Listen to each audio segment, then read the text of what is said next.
5. Smart phrases that make you sound wise, not angry. If you lose your temper, you've already lost the argument. Most men think shouting shows strength, but it's actually a broadcast of weakness.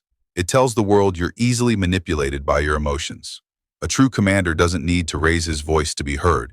He uses words with surgical precision to maintain his frame. Today, I'm giving you 5 phrases that will instantly elevate your authority and keep you in the driver's seat of any conflict. Watch this until the very last second because the final phrase is the ultimate kill switch for disrespect. Type "my words are my power" in the comments right now if you're ready to lead. 1. I hear what you're saying and I disagree. Most men think that to disagree, they have to be combative. They think they need to shut the other person down or prove them wrong with heat. This is a low frame move. When you say, "I hear what you're saying," you aren't agreeing. You're acknowledging reality.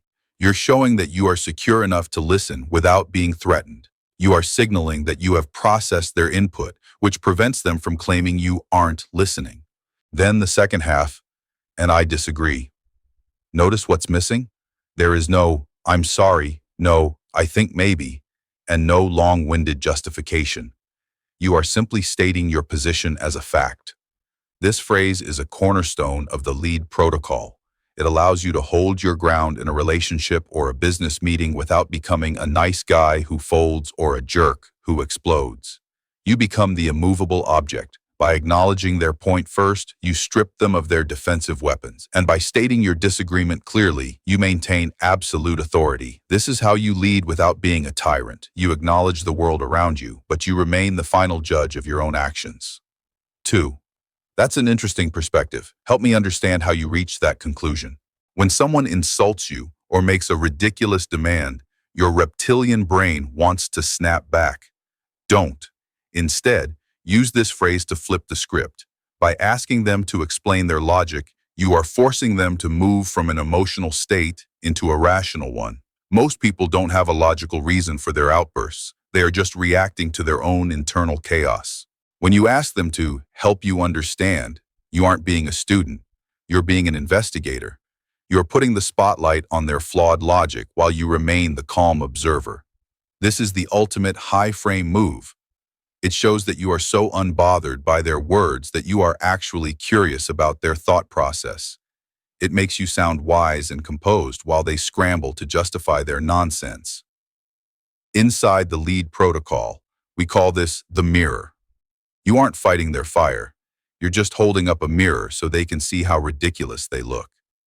If there is no logic behind their words, they will eventually stumble and fall silent. 3. I'm not willing to discuss this while emotions are high. Let's revisit this when we can both speak calmly. The fastest way to destroy your reputation or your relationship is to stay in a conversation that has turned toxic. A man of wisdom knows when to walk away, not out of fear, but out of discipline. This phrase is a boundary. It tells the other person that you value your peace and the quality of the communication more than winning a shouting match. It signals that you have a standard for how you will be spoken to, and you will not compromise that standard for anyone. It sends a powerful message. I am the one who decides the terms of this engagement. You are the one setting the atmospheric pressure for the house or the office. If you stay and argue, you are playing on their level. If you set this boundary, you are forcing them to rise to yours. This is a fast solution to the cycles of drama that drain most men's energy. When you implement this, you protect your mental fortress, a key pillar of the lead protocol. You don't let people dump their emotional garbage in your yard. You are the gatekeeper of your environment, and you only engage when the conditions are conducive to your mission. 4.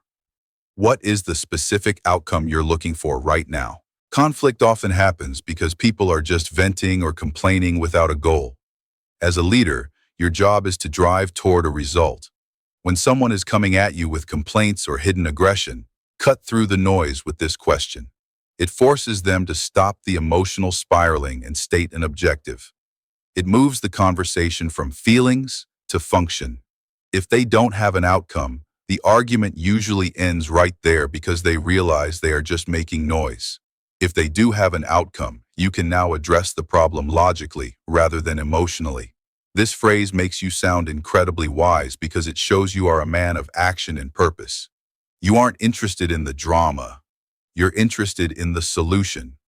This is how you lead a woman through an emotional storm or lead a team through a crisis.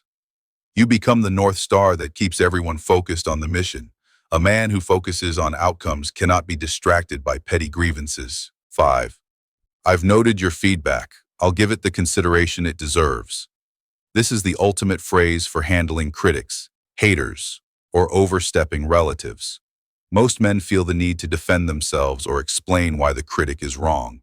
That is a waste of your life force. When you say you've noted the feedback, you aren't saying you'll follow it.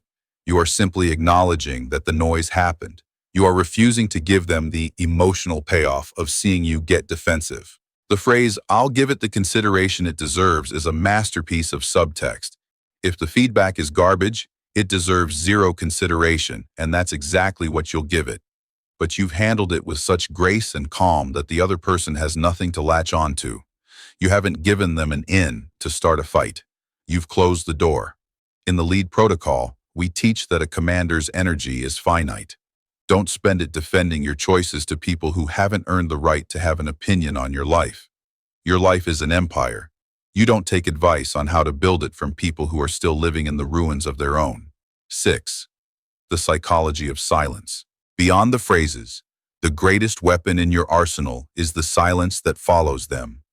Most men feel the need to fill the air with more words to seal the deal. This is a mistake. When you utter one of these phrases, stop. Look them in the eye. Let the weight of your words settle into the room.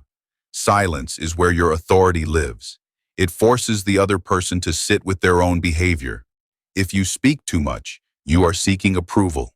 If you speak just enough and then stop, you are commanding respect. This is a deep-level psychological trigger. Silence creates tension, and the person with the weaker frame will always try to break that tension first. By staying silent, you prove that your frame is the dominant one.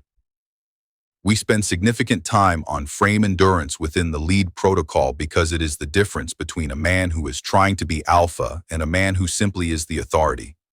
You don't need to bark to show you're the big dog. You just need to be comfortable in the silence you've created. 7. Controlling the internal narrative. None of these phrases work if you are burning up on the inside. You must realize that anger is a choice. It is a judgment you make about an external event. When you feel that heat rising in your chest, remind yourself, this person is trying to test my peace. I will not grant them the satisfaction. You must maintain a cold, analytical mind. See the conflict as a game of chess, not a street fight. The phrases are the external tools, but the internal protocol is what gives them power. If you haven't mastered the internal shift, your voice will tremble, your eyes will dart, and your body language will betray you. You must become the mountain. The wind blows, the rain falls, and the mountain doesn't care. It just stays.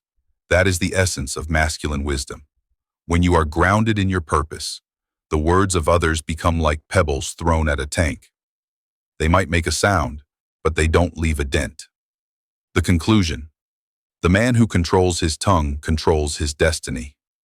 If you can master these 5 phrases, you will find that people start treating you with a different level of respect.